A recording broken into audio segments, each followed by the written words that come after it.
उसमें सुंदरकांड तक सबने सुन लिया। उस सुंदरकांड के बाद में आता है लंका कांड। तो लंका कांड में आपको पता है रावण का वध हुआ। तो इसका मतलब ये है कि पहले सुंदरकांड है, पहले जीवन सुंदर बनेगा। तो लंका कांड में बोला गया है कि जिसका जीवन सुंदर है वही राक्षसों को मार सकता है। जब और जीवन सुंदर कैसे बनेगा? परमात्मा से मित्रता होगी तो जीवन सुंदर बनेगा। मतलब जिसका साथी है भगवान, उसको क्या करेगा आंधी और तूफान।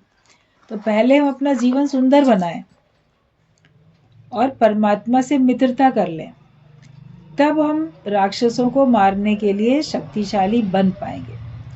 और हर एक के अंदर बसने वाले जो अहंकार विकार हैं वो ही राक्षस है। हमारे अंदर के विकार और अज्ञानता के विचार वो ही राक्षस हैं। अपने अंदर पनपने वाले विचारों को हम खुद ही मारेंगे। उसके लिए हमको अपने आप को शक्तिशाली बनाना पड़ेगा और शक्तिशाली बनाने के लिए भगवान से मित्रता करनी पड़ेगी। जब तक भगवान के साथी नहीं बनते, भगवान को साथी नहीं बनाते, तब तक हम इन राक्षसों से मुकाबला कर भी नहीं सकते, चाहे बाहर के राक्षस हो चाहे भीतर के राक्षस हो।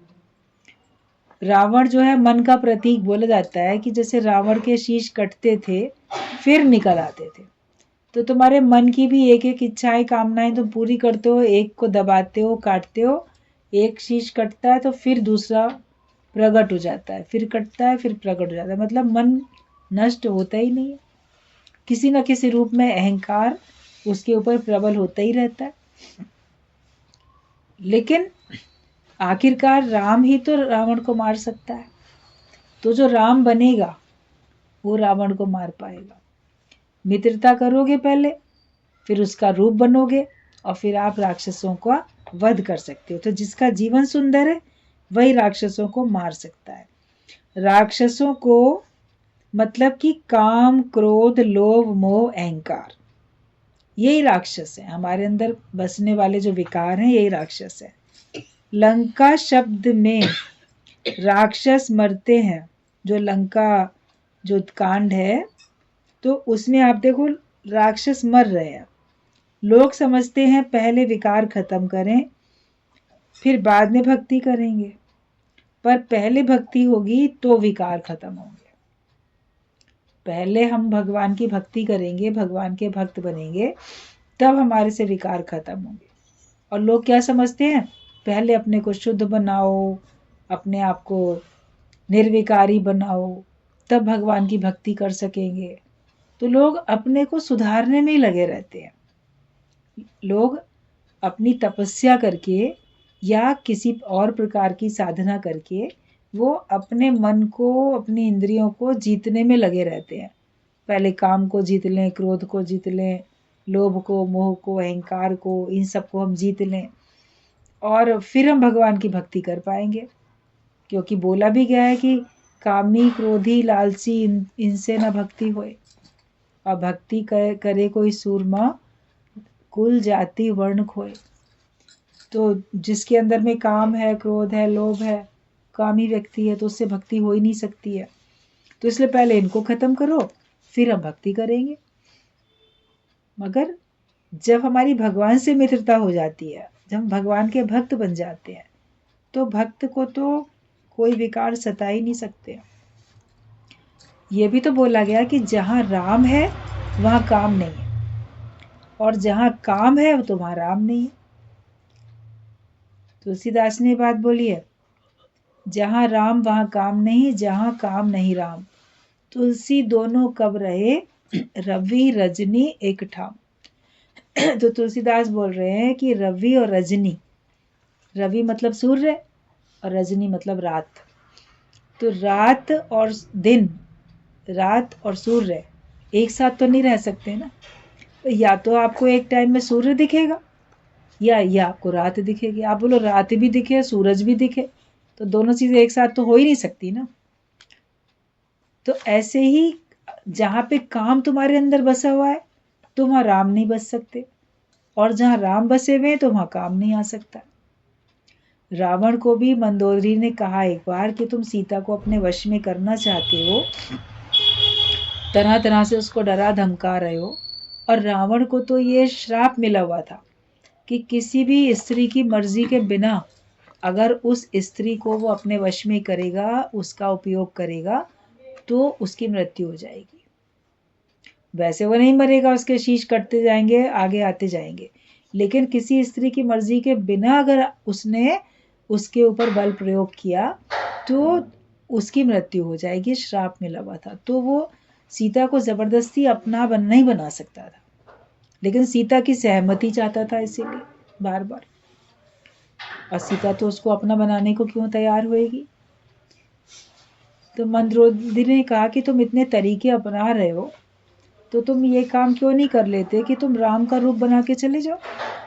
तुमको तो सारे वेश बनाने आते हैं, कि तुम राम का रूप बना के चले जाओ, तो सीता तुमको राम समझ के तुमको अपना लेगी। और जब एक बार वो तुमको अपना लेगी तो फिर तो वो तुम्हारी बनी गई। फिर जब उसको पता भी चल गया तुम कोई हो, तो तुम तो उसे अपना बना ही चुके। ये उसने मंदोदरी ने रावण से बोला। तो रावण ने जवाब दिया कि मेरे मन में भी ये विचार आया था कि मैं राम का रूप बना के चला जाऊं, लेकिन मैं जैसे ही ये विचार मन में करता हूँ और मैं राम का रूप बनाता हूँ, तो मेरे अंदर से सीता को पाने की कामना ही खत्म हो जाती है। मतलब केवल मैं एक ऊपर से राम का रूप भी बना लूं तो मेरे अंदर काम खत्म हो जाता है, जो काम वासना है वो मेरे अंदर खत्म हो जाती है, तो मैं जा ही नहीं पाता हूँ। राम का केवल रूप बनाने पर भी मैं इतना अपने आप को देखता हूँ निर्विकारी शुद्ध पवित्र कि मेरे अंदर कामना नाम की चीज ही नहीं रह गई, तो मैं सीता को पाने के लिए जा ही नहीं पाता हूँ। इसलिए मैं राम का रूप नहीं बना सकता। तो जहाँ राम है वहां पे काम नहीं रहता। तो जब हम राम का रूप बनते हैं, जो भजन भी आप सब लोग गाते हो कि उनको जग में डर काहे का जिन्हें सहारा राम का, और उसी में आता है कि बने हैं रूप राम का। जो भगवान के भक्त होते हैं वो राम का रूप बन जाते हैं। हरि का भक्त हरि के जैसा हो जाता है, जिसकी भक्ति करते हैं हम उसका रूप बन जाते हैं। तो परमात्मा को जानते जानते हम परमात्मा का रूप बन जाते हैं। तो जब हम राम का रूप बन जाते हैं तो काम हमारे अंदर बसेगा ही नहीं। तब हम भक्ति पहले इतनी करें, भगवान की पहले भक्ति इतनी करें, भगवान के जैसे हो जाएं, तो हमारे सामने न माया है, न जगत है, न विकार है, तो उनसे बचने का भी क्या है, फिर तो है ही सब राम का रूप। सिया राम में सब जग माही माही, सब में सारे जगत में सिया राम ही है, सब तरफ वही दिखाई दे रहा है, भगवान के अतिरिक्त कुछ और है ही नहीं। तो जब हम सत्संग में आते हैं हमको पहले ऐसी दृष्टि मिल जाती है कि सब तरफ हमको भगवान ही भगवान दिखता है, तो फिर आप देखो आपका मन स्वतः ही वश में हो जाता है। फिर आपके अंदर न काम रहता है, न क्रोध, न लोभ, न मोह, न अहंकार, क्योंकि आपके अंदर की जो मैं थी वो खत्म हो गई और द्वैत भी खत्म हुआ, जगत का नाश हो गया। और आप फिर यही देखते हो कि सर्वत्र भगवान ही भगवान है। तो लंका कांड में राक्षसों को मारने की बात है, राक्षस मारे गए, जीवन हमारा अच्छा बना, सुंदर बना, ज्ञान से ही हमारा जीवन सुंदर बनता है। और फिर जब हमारे अंदर के विकार पहले खत्म होंगे फिर भक्ति करेंगे, ये नहीं बताता सत्संग में। सत्संग में कहते हैं कि तुम पहले आत्मा का निश्चय करो ना, पहले भगवान के बन जाओ, तो फिर तुम्हारे लिए जगत के प्रलय अपने आप हो जाएगी। पहले सपना टूट जाए, उसके बाद नींद टूटे नहीं, तुम्हारी नींद खुल जाए तो तुम्हारा सपना अपने आप ही टूट गया। माया हट जाए, लेकिन अब माया है ही नहीं, है ही भगवान। तो माया जो है अब है ही नहीं। कोई कहे कि माया को वश में करेंगे, तो बोलेंगे माया है कहाँ, है ही भगवान। तो फिर हम किसको वश में करेंगे। भव सागर सब सूख गयो रे, फिक्र नहीं मोहे तरनन की। जब भव सागर सारा सूख गया तो अब हमको तैरना आता हो या ना आता हो, ये बहुत पानी है, कैसे पार लगेंगे, हमें तो तैरना आता ही नहीं है। लेकिन वो पानी पूरा सूख गया, फिर तो आप पैदल चल के ही चले जाओगे ना वहां से, फिर तो आपको तैरना नहीं आता तो कोई परवाह ही नहीं है। कभी आप जाओ हरिद्वार में हर की पौड़ी पे, तो वहाँ पे इस पार से उस पार जाने के लिए कितना गहरा पानी है, तैर के आप जा सकते हो, एक इधर किनारे से उधर किनारे तक आप तैर के जाओगे। लेकिन जब नदी की सफाई वगैरह करी जाती है तो उसकी धारा को मोड़ देते हैं कुछ समय के लिए, तो वहाँ पे पानी बिल्कुल बंद हो जाता है। एक बार हम लोग गए तो पता चला कि आजकल जो है पानी की धारा को दूसरे डायरेक्शन में मोड़ा हुआ है, क्योंकि यहाँ पे सफाई हो रही है। तो वहाँ देखने चले गए तो देखा पानी था ही नहीं, इतनी पत्थर और रेत मिट्टी सब पत्थर थे, और वहाँ पे सब जो भी गंदगी थी सब साफ हो रही थी, क्योंकि नहाते हैं लोग बाग तो कभी कुछ बह के आ जाता है, कभी कुछ होता है, काई हटे सब हटे, उसके बाद तो लोग गंगा स्नान में अच्छे से स्नान कर पाएंगे। तो कुछ समय के लिए वहाँ पे हर साल ऐसे किया जाता है। तो फिर तो पैदल भी इधर से उस पार जा सकते हैं ना जब पानी नहीं है। तो तभी बोला गया कि भव सागर भी सूख गया, अब हमको फिक्र ही नहीं है तरनन की, आगे हम उससे तर जाएं तैर जाएं, क्योंकि अब सागर ही नहीं बचा, माया ही नहीं बची, जगत ही नहीं बचा, बचा ही तो केवल एक भगवान बचा, और मैं भी नहीं बचा, मेरे अंदर भी केवल भगवान बचा। तो फिर अब हमें किस बात की फिक्र है। तो लोग सोचते हैं कि पहले कई लोग समझते हैं पहले विकार खत्म करें तो बाद में भक्ति करेंगे, पर पहले भक्ति होगी तो विकार खत्म हो जाएंगे। भक्ति रानी के दर्शन करने से मन रूपी रावण मर जाता है। जो भक्ति है उसके अगर आप दर्शन कर लेते हो तो मन रूपी रावण आपका खत्म हो जाता है।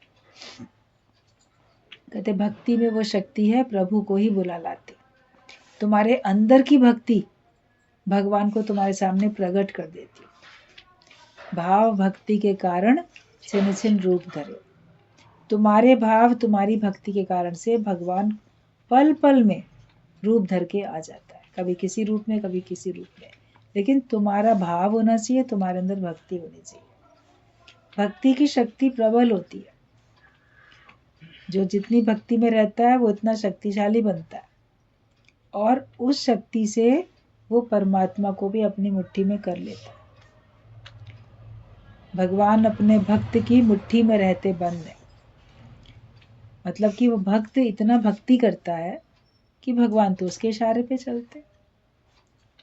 तो पहले भक्ति में अपना जीवन पूरा का पूरा दे डालो, और भक्त मतलब जो भगवान से जुड़ा हुआ है, और विभक्त मतलब कि जो भगवान से अलग है। विभक्त कहते हैं ना अलग हो गया, ये इससे विभक्त है मतलब इससे अलग है।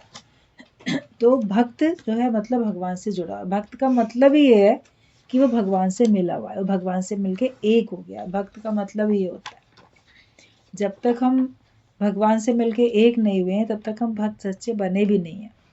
हमने कदम बढ़ाया है उस राह में, लेकिन हम पूरे अभी बने नहीं हैं।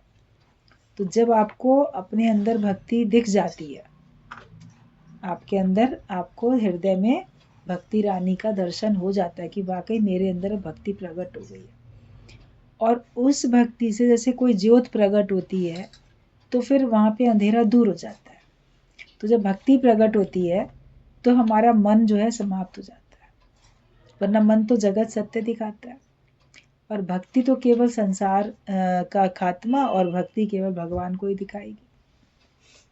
भक्त को तो केवल भक्ति से भगवान ही दिखेंगे ना। अगर उसको संसार दिख रहा है तो अब ये पूरा भक्त बना नहीं। तो जब हमको अपने भीतर भक्ति का दर्शन हो जाता है तब हमारे अंदर मन रूपी रावण का खात्मा हो जाता है। फिर मन हमको तंग करने के लिए नहीं आता है।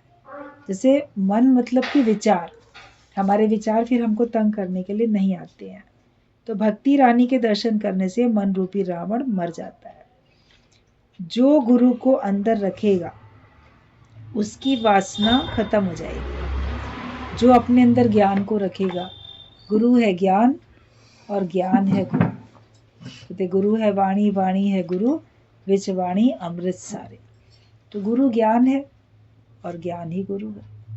तो जो अपने अंदर गुरु को रखेगा मतलब ज्ञान को रखेगा, तो उसके अंदर की जगत की सारी इच्छाएं खत्म हो जाएंगी। ज्ञानी तो रहता ज्ञान में, वो देह अभिमान में कभी आता नहीं है। और हम अगर अभी देह अभिमान में आ रहे हैं तो इसका मतलब अभी हमारे अंदर पूरा ज्ञान बसा नहीं है। झलक दिख रही है लेकिन हमने उसको स्थापित नहीं किया। जैसे कहीं पे आप अभी मूर्ति लेके सोच रहे हो कि हाँ यहाँ रख दें, लेकिन वहाँ पे आपने मूर्ति को भी स्थापित नहीं किया, और उस स्थान पे स्थापित करके आपने प्राण प्रतिष्ठा कर दी कि अभी ये स्थान इस मूर्ति का ही हो गया, तो फिर वो मंदिर बन जाता है। तो ऐसे ही हम भी अपने मन को मंदिर बनाने के लिए भगवान को स्थापित कर दें, तो जहाँ भगवान की स्थापना हो जाएगी वहाँ पे विकार रहेंगे ही नहीं। एक बाहर से ईंट पत्थर का मंदिर बना लेते हो, वहाँ भी आप कूड़ा गंदगी नहीं कर सकते।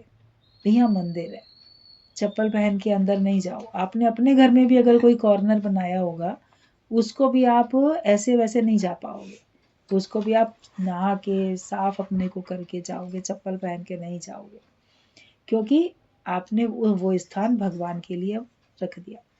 तो जब मन में भगवान बस गए तो मन में बुराई कैसे आ सकती है? आएगी ही नहीं। और जहाँ ज्योत जल रही है वहाँ अंधेरा आएगा ही नहीं। और उस स्थान पे आप गंदगी आने भी नहीं दोगे, तो आप अपने मन में काम क्रोध लोभ मोह अहंकार आने भी नहीं दोगे। आएगा तो उसको हटाओगे। वो धूल मिट्टी तो चलती रहती है, झाड़ू तो रोज लगती है, सफाई तो रोज होती है, मंदिरों की भी रोज सफाई होती है, मन की भी रोज सफाई करनी पड़ती है। तो जब हम अपने अंदर ज्ञान को बसा लेंगे तो हमारे अंदर से संसार का खात्मा हो जाएगा। और तभी आप अपने अंदर बसने वाले और बाहर भी जो भी परिस्थितियां हैं, वो परिस्थिति रूपी राक्षसों को आप वश में कर पाओगे।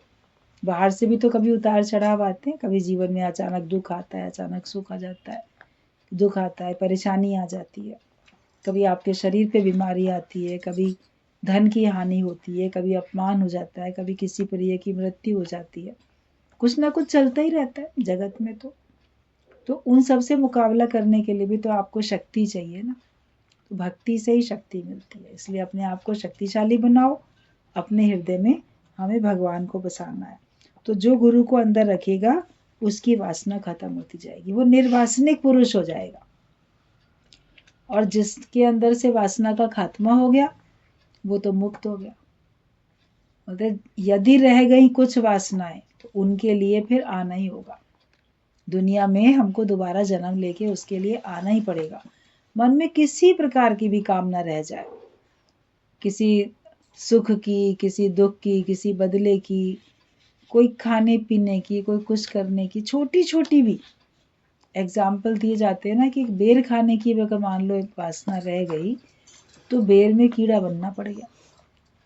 कि बेर खाने की वासना थी कि मैं बेर ये खा लूं, लेकिन खा नहीं सका और उसकी मृत्यु हो गई।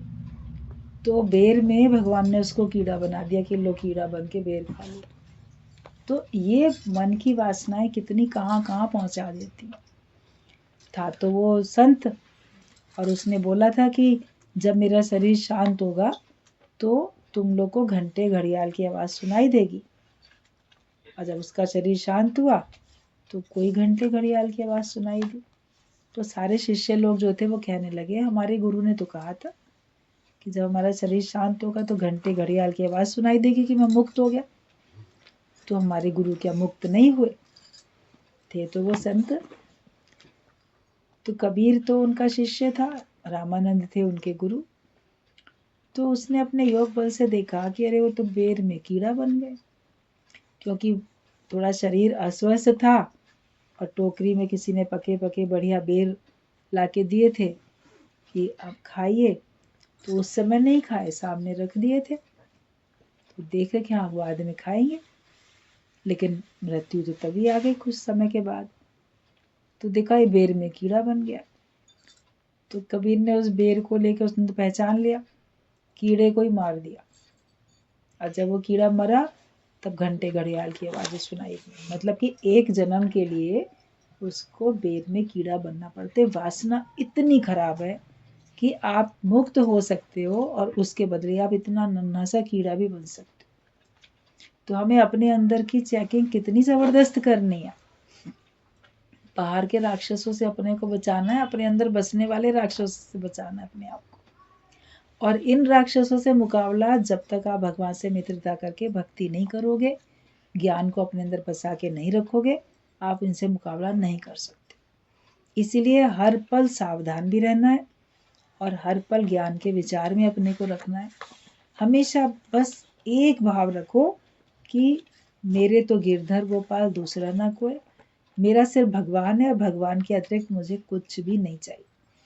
बाकी जो आवश्यकता मेरी होगी वो भगवान मेरी अपने आप पूरी करेंगे, लेकिन मुझे कोई आवश्यकता नहीं है। तो आप निर्वासनी हो जाते हो। जिसके अंदर ज्ञान आ जाता है वही वासना से रहित होता है और उसकी मुक्ति हो जाती है।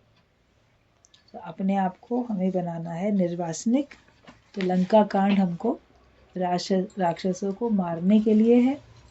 तो राक्षसों को मारो, जीवन सुंदर बनाओ, आपके राक्षस मरते चले जाएंगे। तो यही हमारा लंका कांड का मतलब है।